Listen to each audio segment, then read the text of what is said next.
भारतीय जनता पार्टीचे ज्येष्ठ नेते माझे मित्र आदरणीय प्रशांत परिचारक जी, आपल्या सगळ्यांच्या शुभेच्छा घेऊन या मतदार क्षेत्रातून उभे असलेले महायुतीचे उमेदवार समाधान आवताडेजी, माननीय आमदार अप्पासाहेब पटणशेट्टी, माननीय शशिकांत चव्हाण, मान्य लतीफ तांबोळी, अजित जगताप, मंचावर उपस्थित भारतीय जनता पार्टी आणि मित्र पक्षाचे सर्व सन्माननीय प्रमुख नेते मंडळी आणि उपस्थित सर्व बांधवांनो आणि बहिणींनो, सर्वप्रथम महाराष्ट्राचं आराध्य दैवत असलेल्या पंढरपूरच्या विठ्ठल रुक्माईच्या चरणी मी हात जोडून प्रार्थना करतो आणि आम्हाला काम करण्याची संधी द्यावी, या देशाच्या विकासाकरता अशी विनंती करतो. खरं म्हणजे आपलं पंढरपूर सगळ्या महाराष्ट्रामध्ये आपली धार्मिक आणि सांस्कृतिक राजधानी आहे आणि मंगळवेढा ही देखील संतांची भूमी आहे. खूप वर्षापूर्वी मी महाराष्ट्रामध्ये ज्यावेळी मंत्री होतो त्यावेळी एकदा या गावात आलो होतो, पण बऱ्याच दिवसांनी मला आज आवताडे साहेबांच्या प्रचाराच्या निमित्तानं येण्याची संधी मिळाली. मी या संतांच्या भूमीला देखील अभिवादन करतो. मी ज्यावेळी 2014 मध्ये मंत्री झालो तेव्हा सोलापूरला एक भूमिपूजनाचा कार्यक्रम झाला होता आणि त्यावेळी मी 16,000 कोटी रुपयाची कामं घोषित केली होती. बऱ्याच लोकांनी मला प्रश्न विचारला होता की एवढे पुढे पैसे कसे येणार आणि कामं कसं होणार, पण मी त्यांना एवढंच सांगितलं की मी खोटं बोलत नाही, खोटं आश्वासन देत नाही आणि मी जे बोलेल ते मी करून दाखवेल. आणि मला आज आनंद आहे की त्यातले सगळी कामं सुरू झाली आणि जवळपास 15,000 कोटी रुपयाची कामं जवळपास पूर्ण झाली. आज आपल्या भागामध्ये जी अनेक कामं झाली त्याची लिस्ट खूप मोठी आहे. त्या सगळ्याचा काय मी उल्लेख करणार नाही, पण मी समाधानजी आणि प्रशांतजी जवळ पूर्ण लिस्ट देऊन जाईल, म्हणजे त्यांनी ती आपल्याला सोशल मीडियाच्या द्वारे आपल्याला ते कळवतील. आपल्या देशामध्ये आपला देश सुखी व्हावा, संपन्न व्हावा, शक्तिशाली व्हावा, गाव गरीब मजदूर शेतकऱ्याचं कल्याण व्हावं, आपला देश विश्वगुरू व्हावा, जगातली तिसरी महान आर्थिक व्यवस्था व्हावा, $5 ट्रिलियन इकॉनॉमी व्हावा, अशी प्रधानमंत्र्यांची इच्छा आहे. पण या खऱ्या अर्थाने ही इच्छा जर पूर्ण करायची असेल तर कोणता पक्ष राज्यामध्ये सत्तेमध्ये आहे आणि त्यांची धोरणं काय आहेत याच्यावर बरंच काही अवलंबून आहे. जसं मी मंत्री झाला महाराष्ट्रामध्ये त्यावेळी सरकारजवळ पैसे नव्हते, पण बाहेर कॅपिटल मार्केटमधून पैसे उभे केले आणि Mumbai Pune express highway, Worli Bandra sea link project, 55 उड्डाणपूल ह्या त्या काळामध्ये पूर्ण करण्याचं सौभाग्य मला मिळालं. आणि आता तर मी 50 लाख कोटी रुपयाची कामं केली. मी 1500च्या भूमिपूजनाच्या कार्यक्रमालाच जात नाही, कारण 2000 कोटीच्या वरती काम असेल तरच जातो. कारण मी जर भूमिपूजन करायचं ठरवलं तर माझं आयुष्य भूमिपूजनातच जाईल. इस देश में पैसे की कमी नहीं है, इस देश में ईमानदारी से काम करने वालों की कमी है. मी 50 लाख कोटी रुपयाची कामं केली, पण कोणाही कॉन्ट्रॅक्टरला वर्क ऑर्डर घेण्याकरता माझ्या घरी येण्याची गरज पडली नाही. भडवेगिरीचं काम बंद. आणि रोडची क्वालिटी पण मी सांगितलं कॉन्ट्रॅक्टरला की तुम्ही जर खराब काम केलं तर याद राखा, तुम्ही सगळे लोक जिवंत आहात तोपर्यंत, तुमचे मुलं बाळ जिवंत आहेत तोपर्यंत आणि त्याचे मुलं बाळ जिवंत आहेत तोपर्यंत या रस्त्यावर खड्डा पडणार नाही याची गॅरंटी द्या. आणि कुठे जर कमी खराब काम निघालं तर मला माझ्याकडे कळवा, मी रगडल्याशिवाय राहणार नाही. कारण ही संपत्ती तुमची आहे, हा देश तुमचा आहे आणि आमदार खासदार आणि मंत्री विश्वस्त आहे.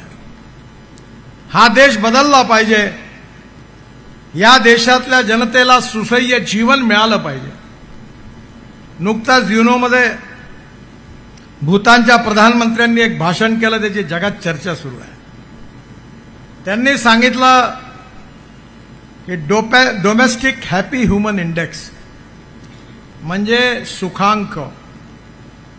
प्रत्येक गावात प्यायला पाणी मिळालं पाहिजे, प्रत्येक गावात जायला रस्ता असला पाहिजे, प्रत्येक गावात शेतकऱ्याला त्याच्या मालाचा योग्य भाव मिळाला पाहिजे, शेतकऱ्याच्या तरुण मुलाच्या हाताला काम मिळालं पाहिजे, गावात कृषी मालावर प्रक्रिया करणारे उद्योग असले पाहिजे आणि खऱ्या अर्थाने गावात चांगली शाळा असली पाहिजे. आपल्याला 47 साली स्वातंत्र्य मिळालं, पण गावात जायला रस्ते नव्हते. मी ज्यावेळी मंत्री झालो त्यावेळी अटल बिहारी वाजपेयी प्रधानमंत्री होते. त्यांनी मला बोलावलं आणि त्यांनी मला सांगितलं की हिंदुस्थानमधली जी खेडी आहेत त्यांना जोडणारे रस्ते जे आहेत त्याची योजना तू तयार कर. मी 3 महिने काम केलं आणि वाजपेयी साहेबांना योजना सादर केली आणि 1 महिन्यानंतर त्या योजनेची घोषणा झाली. त्या योजनेचं नाव होतं प्रधानमंत्री ग्राम सडक योजना. आज आपल्याही भागात अनेक गावात जे रस्ते झाले ते प्रधानमंत्री ग्राम सडक योजनेमुळे झाले. हिंदुस्थानच्या इतिहासामध्ये 6.5 लाख गावापैकी 3.5 लाख गावांना मजबूत रस्त्यांनी जोडण्याचं काम हिंदुस्थानच्या इतिहासात कोणा नेत्यांनी केलं असेल तर त्याचं नाव अटल बिहारी वाजपेयी आहे, याचा मला अभिमान आहे. सुरुवातीच्या काळात गावाला रस्त्याला प्राधान्य मिळालं नाही, शाळेला मिळालं नाही. गावामधली परिस्थिती अशी होती की शाळेची बिल्डिंग होती तर शिक्षक नव्हते, शिक्षक होते तर बिल्डिंग नव्हती, दोन्ही होते तर विद्यार्थी नव्हते, तिन्ही होते तर शिक्षण नव्हतं. दवाखान्याची हालत अशी होती की डॉक्टर नाही, डॉक्टर असेल तर नर्स नाही, नर्स असेल तर डॉक्टर नाही, दोन्ही असेल तर दवाई नाही, तिन्ही असेल तर कोण मरायला जाईल, अशी दवाखान्याची हालत होती. काँग्रेसच्या काळामध्ये मी लॉ कॉलेजमध्ये शिकत असताना मला सांगितलं तुम्ही डेअरी टाका. मी माझ्या शेतीवर बँक ऑफ महाराष्ट्रातून कर्ज घेतलं आणि डेअरी टाकली. 6 गायी घेतल्या, 2 म्हशी घेतल्या. पहिल्या वेतात दूध झालं आणि नंतर ज्यावेळी त्या सगळ्या म्हशी खाली झाल्या त्या काही गरम होऊन काही पुढं काही कामच नाही झालं. कारण गाय गरम झाली तर डॉक्टर गायब राहायचा, डॉक्टर गावात राहिला तर गाय गरम नव्हती होत आणि दोन्ही आला तर सांड फेल होत होता. शेवटी डेअरीचा बाजा वाजला, बँड बाजा, आणि मी जनावरं विकून टाकले. कारण काँग्रेसच्या काळामध्ये ग्रामीण भागाच्या विकासाकडे लक्ष नाही दिलं गेलं. आज मला आनंद आहे की आज आपल्या समोर 12,000 कोटी रुपयाचा पालखी मार्ग करण्याचं सौभाग्य मला मिळालं. मी सांगितलं की हा मार्ग करत असताना जे आमचे वारकरी पायी जातात त्यांचे पाय जळायला नको म्हणून रस्त्याच्या दोन्ही बाजूला बरोबर अशी व्यवस्था करा की टाईल्स अशा लावा की मध्ये गवत लागेल, की जेणेकरून आपल्या या पालखीच्या प्रवासामध्ये जाणारे जे आपल्या विठ्ठलाचे भक्त आहेत त्यांच्या पायाला कुठल्याही प्रकारची तकलीफ होऊ नये. आज माझी आई नाही आहे, पण मरण्याच्या 6 महिन्याच्या पूर्वी ती अक्कलकोट आणि गाणगापूरला गेली होती आणि मरायच्या आधी तिने मला एवढंच म्हटलं, नितीन काही कर म्हणा, तुला जर कधी संधी मिळाली तर गाणगापूरचा रस्ता जरूर कर रे म्हणे. माझी पूर्ण कंबर लचकून गेली. हा खराब रस्ता.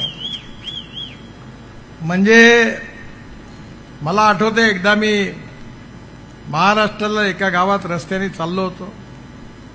माझ्याबरोबर एक तरुण मुलगा आपल्या बायकोला घेऊन मोटरसायकलवर चालला होता. तो मोटरसायकलवर जात असताना सारखा मागे वळून पाहत होता.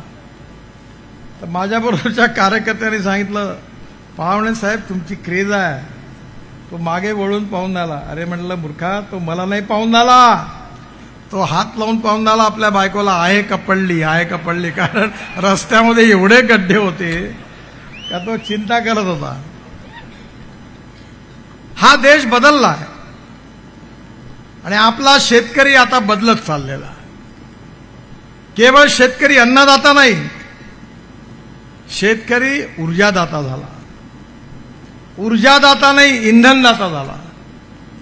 मी 2004 पासून आपल्या देशामध्ये सातत्याने पाठपुरावा करतोय की या देशातला शेतकरी या देशाला इंधन म्हणजे आपला पेट्रोल डिझेलचा पर्याय देऊ शकतो. पण आउट ऑफ बॉक्स जेव्हा कुठलाही विचार असतो तो पटवण्याकरता वेळ लागतो. मी ब्राझीलमध्ये गेलो होतो. अटल बिहारी वाजपेयींनी मला पाठवलं होतं आणि मला आनंद आहे की आज शेतकरी खऱ्या अर्थाने इंधनदाता झाला. माझ्याकडे टोयोटो कंपनीची इनोव्हा गाडी आहे. मुंबईला आहे, नागपूरला आहे आणि दिल्लीला आहे. ही 100% शेतकऱ्यांनी तयार केलेल्या इथेनॉलवर चालते आणि 60% वीज तयार करते आणि तिच्या ॲव्हरेज वाईज जर तुलना केली तर तिचा रेट 25 रुपये लिटर पेट्रोल पडेल, इतका स्वस्त आहे. हिरो, होंडा, बजाज, टीव्हीएस या सगळ्या कंपनीच्या मोटरसायकल आता इथेनॉलवर आल्या 100%. मीच ट्रान्सपोर्ट मंत्री आहे. इंडियन ऑइल महाराष्ट्र, कर्नाटक, उत्तर प्रदेश आणि तामिळनाडू 4 राज्यात 400 पंप उघडणार आहे इथेनॉलचे. आणि एवढंच नाही तर Tata, Mahindra, Suzuki, Hyundai, Toyota या 5ही कंपन्या 100% इथेनॉलवर चालणाऱ्या गाड्या आता मार्केटमध्ये आणणार आहे. एवढंच नाही तर औरंगाबाद, संभाजीनगरला टोयोटो कंपनी माझ्याकडे आली आणि त्यांनी 20,000 कोटी रुपयाची गुंतवणूक करून इथेनॉलच्या गाड्यांचं मॅन्युफॅक्चरिंग ते औरंगाबादला सुरू करत आहेत. याचा फायदा कोणाला मिळणार आहे? आज आपल्या देशामध्ये 22 लाख कोटी रुपयाचं फॉसिल फ्युएल इम्पोर्ट होत आहे, पेट्रोल, डिझेल, गॅस. आणि त्याच्याऐवजी आता शेतकऱ्यांनी तयार केलेल्या इथेनॉलवर आपल्या स्कूटर, मोटरसायकल, ऑटो रिक्षा आणि कार जर चालतील तर याचा फायदा लाखो शेतकऱ्यांचं उत्पन्न वाढण्याकरता होणार आहे. आणि म्हणून केवळ इथेनॉलवर आपण थांबलो नाही तर बगासपासून, तुराट्या, पराठ्यापासून, सोयाबीनच्या कुटारापासून, राईस स्ट्रॉ, परळी, आपल्याकडे तणस म्हणतात, दिल्लीत राईस स्ट्रॉला परळी म्हणतात. मी स्वतः इनिशिएटिव्ह घेऊन पानिपतला इंडियन ऑइलनी मोठा कारखाना टाकला आहे. त्या ठिकाणी 1 lakh litre ethanol per day आणि जवळपास 150 टन डांबर बिटुमिन तयार होत आहे आणि 88,000 टन पर इयर हवाई इंधन तयार होणार आहे. नुकतंच नागपूरच्या इंटरनॅशनल एअरपोर्टचं भूमिपूजन झालं. मी डिक्लेअर केलं की 2 वर्षानंतर पहिलं विमान जेव्हा उडेल त्या विमानामध्ये असणारं इंधन, हवाई इंधन, हा विदर्भातला शेतकऱ्यांनी तयार केलेलं हवाई इंधन त्या विमानात राहील.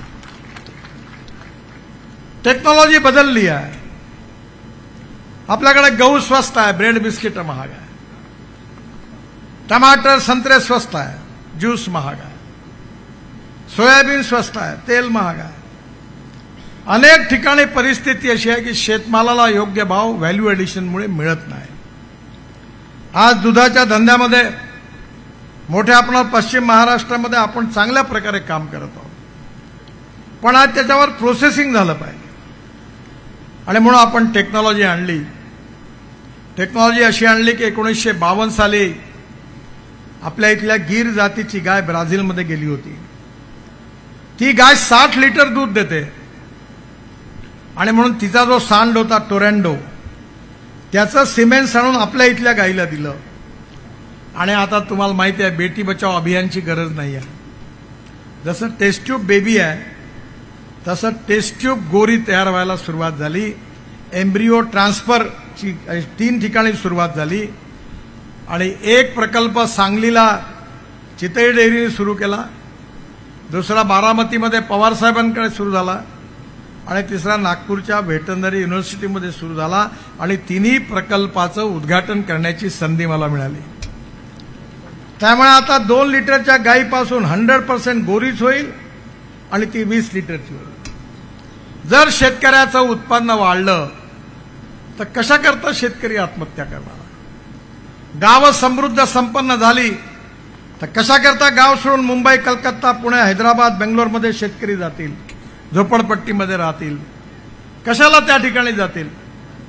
गावं समृद्ध आणि संपन्न करायची असेल तर पाण्याचा मुद्दा देखील महत्वाचा आहे. आता या ठिकाणी समाधानजी बोलत होते. मी काही काळाकरता वॉटर रिसोर्सेस मंत्री होतो. मी 6,000 कोटी रुपये बळीराजा योजनेत ज्या प्रकल्पाचं काम 50% जास्त काम 10-15 वर्षापासून झालं अडकलेलं होतं, असे प्रकल्प आणि प्रधानमंत्री सिंचाई योजनेमध्ये नवीन प्रकल्प असे 12,000 कोटी रुपये दिले. आणि मला अतिशय आनंद आहे की टेंभू असेल, म्हैसाळ असेल, या सगळ्या भागामधले प्रकल्प हे त्या पैशातून आज पूर्ण झाले. अजून काही व्हायचे आहेत, पण त्याचा मला खूप आनंद झाला. मागच्या लोकसभेच्या निवडणुकीमध्ये मी मराठवाड्यातून निघालो आणि हेलिकॉप्टरवर सांगोल्याच्या वरतून जात होतो. गणपतराव असताना मी सांगोल्याला गेलो होतो, त्यांच्या सूतगिरणीला वगैरे बघितलं होतं. सगळं दुष्काळ होता, हिरवं कुठे दिसत नव्हतं. पण मी जेव्हा सांगोल्यातून पुढे गेलो तेव्हा मिरज, कवठेमहांकाळ, तासगाव, जत, नंतर सांगोला, मंगळवेढा या सगळ्या भागामध्ये मला खूप हिरवं दिसलं. याचं कारण म्हैसाळ प्रकल्पाचं पाणी काही भागापर्यंत पोहोचलं.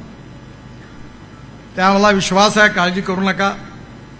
आपल्या इथल्या काही गावामध्ये पोहोचवण्याची मागणी अवताडे साहेबांनी केली आहे आणि नक्की या भागात पाणी आल्याशिवाय राहणार नाही, ह्याच्याकरता मी पूर्ण प्रयत्न करेन. पण मी तुम्हाला एक सल्ला देणार आहे. राजकीय नेता म्हणून माझ्यावर कदाचित तुम्ही विश्वास ठेवू नका, पण मला 9 डॉक्टरेट मिळाले, डिलीट. मी शेतकऱ्यांमध्ये काम करतो, 4 साखर कारखाने चालवतो. ते तुमच्यासारख्या नाही आहे, तुम्ही तर मस्त माला इकडे कारखाने म्हणजे खूप पुष्कळ बरं आहे. मी नेहमी म्हणतो मेरिट मधल्या विद्यार्थ्यांची शाळा म्हणजे पश्चिम महाराष्ट्र, फर्स्ट क्लास मध्ये असणाऱ्या मुलांची शाळा म्हणजे मराठवाडा, आणि ज्यांना 100 पैकी 33 पेक्षा कमी गुण मिळाले त्या विद्यार्थ्यांची शाळा म्हणजे विदर्भ. सगळे 22 कारखान्यांनी दिवाळं पिटलं. मला दुर्बुद्धी झाली, मी साखर कारखाना काढला. आता 4 कारखाने चालवतो.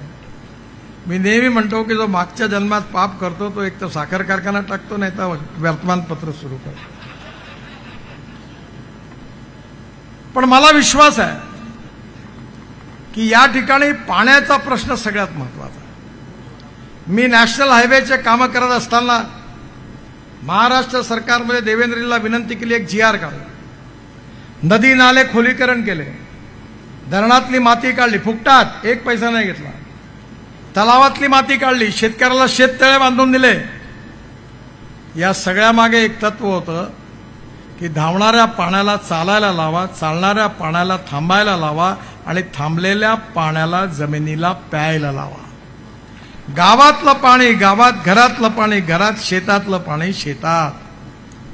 पंजाबराव कृषी विद्यापीठात मी 36 तलाव फुकट बांधले, परभणीत बांधले, बुलढाणा अनेक ठिकाणी 1,000 अमृत सरोवर बांधले. 2 लाख हेक्टर जमीन पाण्याखाली आली.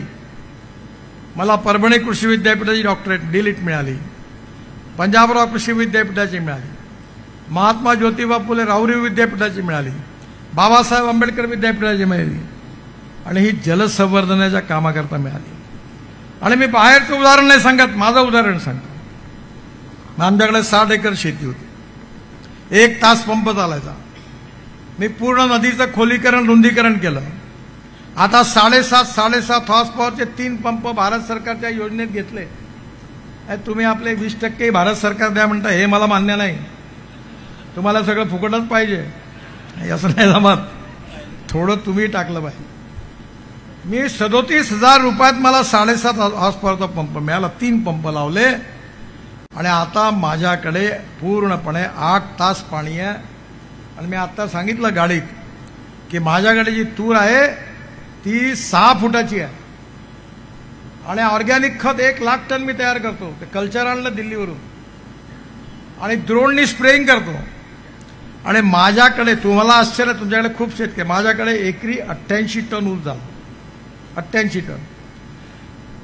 या देशामध्ये उत्पादन खर्च कमी झाला पाहिजे, उत्पादन वाढलं पाहिजे, शेतकऱ्याच्या मालाला भाव मिळाला पाहिजे. आणि हे शक्य तेव्हाच आहे की जेव्हा आपल्याला पाणी मुबलक राहणार आहे. आमच्या सरकारमध्ये आम्ही पाण्याला प्राथमिकता दिली आणि म्हणून मला विश्वास आहे की येणाऱ्या काळामध्ये आपल्या महाराष्ट्राचं एक चित्र आपल्याला बदलवायचं आहे. हा महाराष्ट्र ही संतांची भूमी आहे. मला एक सांगा, आपण कधी बाबासाहेब आंबेडकरांची जात पाहतो का? शिवाजी महाराजांची जात पाहतो का? राजर्षी शाहू महाराजांची जात पाहतो का? तुकाराम महाराज, ज्ञानेश्वर महाराज, तुकडोजी महाराज, एकनाथ महाराज, कधी यांची जात पाहतो का? नाही पाहत.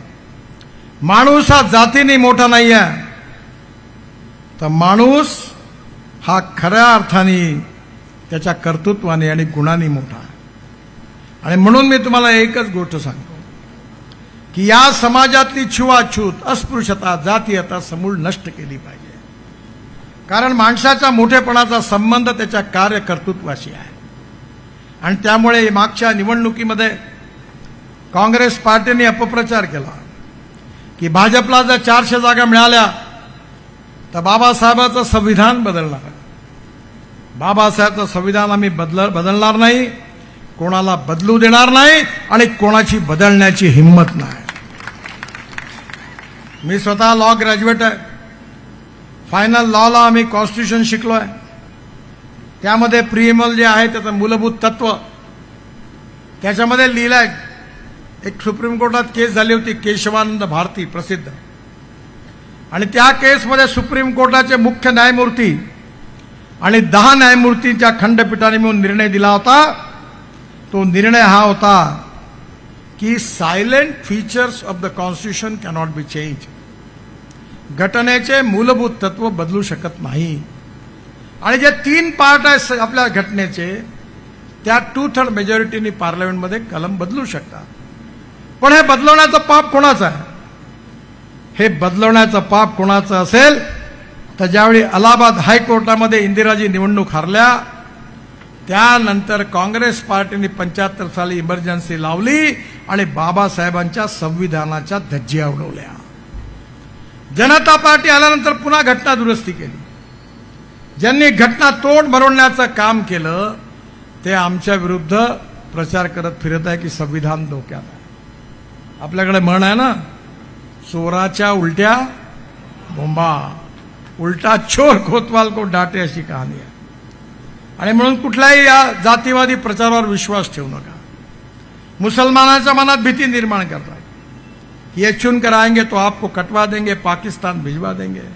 मला सांगा, 67 योजना भारत सरकारच्या, महाराष्ट्र सरकारची लाडकी बहीण आहे उज्ज्वला योजना, 9.5 कोटी लोकांना गॅस सिलेंडर शेगड्या मिळाल्या. आयुष्य योजनेत फायदा मिळाला.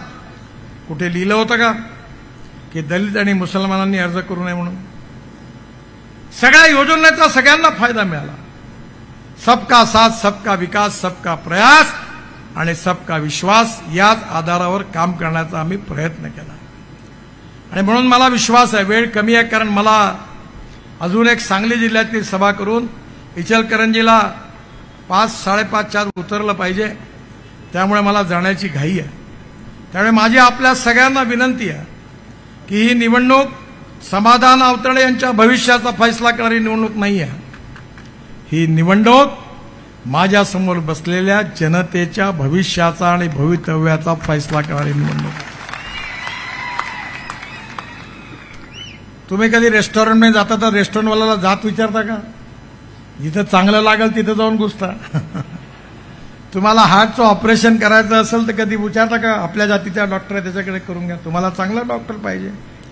मग निवडणुकीत चांगला कर्तबगार आमदार, जात पंथ धर्म भाषा न बघणारा आणि शैक्षणिक आणि सहकार क्षेत्रामध्ये उत्तम काम करणारा समाधान अवताडेंच्या रूपाने एक चांगला उमेदवार उभा आहे. आणि मी विशेष करून प्रशांतजींना खरोखर धन्यवाद देईल की त्यांनी मनाचा मोठेपणा दाखवून त्यांनी यांच्या मागे ते उभे राहिले. आता आपल्या सगळ्यांची जबाबदारी आहे की येणाऱ्या निवडणुकीत अवताडेजींना प्रचंड मताने विजयी करा आणि आपली सेवा करण्याची संधी द्या अशी विनंती करतो. सर, मला तुम्ही आधी दिलं नाही, मी खोटा आज पाहिल्याशिवाय देत नाही, मी गेल्यावर तुम्हाला कळवतो. कारण मैं जो बोलता हूं 100% डंके की चोट पर करता हूं. खोटा आश्वासन पब्लिकला मूर्ख बनवायचं का? मला देऊन द्या, मी जरा बघतो नाही कळवतो तुम्हाला. पुन्हा एकदा आपल्या सगळ्यांना खूप खूप धन्यवाद.